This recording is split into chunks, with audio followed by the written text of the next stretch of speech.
নীল কোনো জবাব দেওয়ার আগে সেই ছোট বাচ্চাটা নীলের দিকে তাকিয়ে এক গাল হেসে হাত নাড়ালো। তা দেখে অবন্তিকা আর নীল দুজনেই হেসে ফেলল। যাক, কাজ সফল হলো শেষমেশ। তবে এখন আমাদের কি করা উচিত? ওরা তো এতক্ষণে বোটে উঠে গিয়ে থাকবে, হয়তো নৌকো ছেড়েও দিয়েছে। এখন ওদের পেছনে গিয়ে আর কোনো লাভ হবে বলে আমার মনে হয় না। নিজের শরীরের এমন অবস্থা থাকা সত্ত্বেও নীল এখনো ডাকাত দলের কথাই ভাবছিল। নীল, তুমি এখনো ওদের নিয়েই পড়ে আছো? নিজের অবস্থা দেখো। এক কাজ করা যাক, সবার প্রথমে আমরা কাছাকাছি পুলিশ স্টেশনে যাব। সেখান থেকে বাচ্চাটার বাবা মাকে ইনফর্ম করব, যাতে ওনারা এসে ওকে নিয়ে যেতে পারে। তারপর আমরা সোজা হসপিটালে যাব। অবন্তিকা জোর দিয়ে বলল, আঙ্কেল, আন্টি, তোমরা আমাকে নিয়ে একদম চিন্তা করো না। আমাকে শুধু একটা বাসে উঠিয়ে দাও, আমি ঠিক চলে যেতে পারবো। হঠাৎ বাচ্চাটা বেশ মিষ্টি করে হেসে উঠল। আজ আঙ্কেল অনেক ব্যথা পেয়েছে, ওকে এক্ষুনি হসপিটালে নিয়ে যাও। অতটুকু বাচ্চার মুখে এই কথা শুনে অবন্তিকার নীল অবাক হয়ে গেল। এইটুকু পুচকের মুখে এত পাকা পাকা কথা! নীল আদর করে বাচ্চাটার গাল টিপে দিল। ও খুবই বুদ্ধিমান।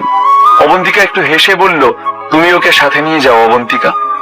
আফটার অল ও এখনো অনেকটাই ছোট, আর ও চোখের সামনে এতক্ষণ অনেক কিছু দেখেছে। ও রিকভার করতে একটু সময় লাগবে। নীল মায়া জড়িয়ে কথাটা বলল। সেসবের কোনো দরকার নেই আঙ্কেল, তুমি হসপিটালে যাও। তুমি খুব ব্যথা পেয়েছো তো, তাই তোমার মাথা ঠিক মতো কাজ করছে না। বাচ্চাটা হেসে ফেললো। নীলও হেসে ফেললো ওর কথা শুনে।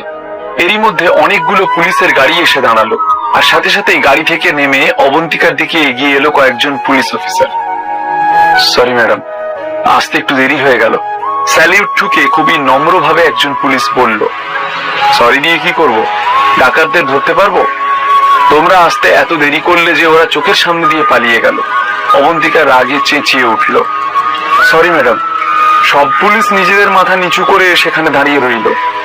আমি ভাবতেই পারছি না যে আমার ডিপার্টমেন্টে এরকম সমস্ত লোক কাজ করে। আজ তোমরা সবাই আমাকে অ্যাপোলজি লেটার লিখে দেবে, and this is the last warning for everyone. অবন্তিকার এইরকম ভয়ঙ্কর রূপ নীল আগে কখনো দেখেনি। এই কথা বলার পর অবন্তিকা বাচ্চাটার দিকে ঘুরে তাকিয়ে বলল, বাবু, তুমি কি অন্য পুলিশ আঙ্কেলদের সঙ্গে ঘরে চলে যেতে পারবে? আমি এই আঙ্কেলকে নিয়ে হসপিটালে যাই, চলবে তো? শুধু চলবে না, দৌড়াবে আন্টি। এই কথা বলে বাচ্চাটা নীলকে হাত তুলে বাই করে অবন্তিকার কথা মতো অন্য পুলিশদের কাছে গিয়ে দাঁড়ালো। অবন্তিকা নিজের টিমকে সবকিছু বুঝিয়ে দিল। তারপর ওরা বেরিয়ে যেতেই অবন্তিকা নীলকে গাড়িতে তুলল। চলো, এবার তোমাকে হসপিটালে নিয়ে যাই। অবন্তিকা বলল নীলকে, কিন্তু হসপিটালে যাওয়ার কি খুব দরকার আছে? অনেক খরচ হয়ে যাবে। আমার কাছে তো অত টাকা নেই, তার উপর আমার গুলি লেগেছে। আমার উপর কোনো পুলিশ কেস হবে না তো? নীল খুব সরল ভাবে জিজ্ঞেস করলো। নীলের মুখে এই কথা শুনে অবন্তিকার রাগ হলো। টাকা বেশি দরকারই না নিজের শরীর। তোমার শরীরে গুলি লেগেছে, গুলি। এটা খাওয়ার গুলি নয়, বন্দুকের গুলি। এটাকে যদি বের না করা যায় তাহলে ইনফেকশন হয়ে যাবে, আর ইনফেকশন যদি ছড়িয়ে পড়ে তাহলে তোমার প্রাণও চলে যেতে পারে। আর যদি তুমি বেঁচেই না থাকো তাহলে টাকা বাঁচিয়ে কি করবে? অবন্তিকা মাথা ঠান্ডা করে নীলকে বোঝাতে শুরু করলো। এইসব তুমি আমাকে আগে বলনি কেন? সব কাজের কথা সবসময় দেরিতে কেন বলো? নীলের মুখ থেকে এই কথাগুলো শোনার সঙ্গে সঙ্গে অবন্তিকা নীলের উপর আরো রেগে গেল। হে ভগবান, আমি একে নিয়ে কি করব? একে তো লোকের ভালো করো, তার উপরে কথাও শোনো। এখন চুপচাপ বসো। একজন পুলিশ অফিসার তোমার সঙ্গে আছে, ডাক্তার কিছু জিজ্ঞেস করবে না, আর কিছু জিজ্ঞেস করলেও আমি উত্তর দিয়ে দেব। এই কথা বলতে বলতে অবন্তিকা গাড়ি স্টার্ট দিল, আর যত তাড়াতাড়ি সম্ভব সোজা হসপিটালে গিয়ে পৌঁছালো। হসপিটালে পৌঁছানোর পর ডাক্তার তাড়াতাড়ি নীলের শরীর থেকে বুলেটটা বের করলো। অপারেশন চলাকালীন নীলের শরীর কাঁপছিল, কিন্তু ডক্টর অবাক হয়ে গিয়েছিল যে এত রক্তপাত হয়ে যাওয়ার পরেও নীল নিজের জ্ঞান হারায়নি। এ কি করে সম্ভব? এই সব কিভাবে সম্ভব হচ্ছিল? প্রস্তরজিতের ওষুধের প্রভাব কি এতই জোরদার, নাকি ওষুধের আরো কিছু গুণ আছে?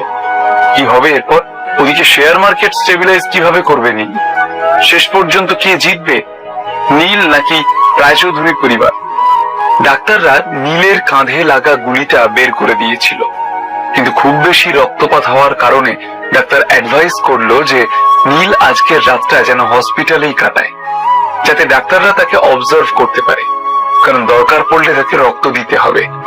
কিন্তু নীল এই প্রস্তাবে রাজি হলো না।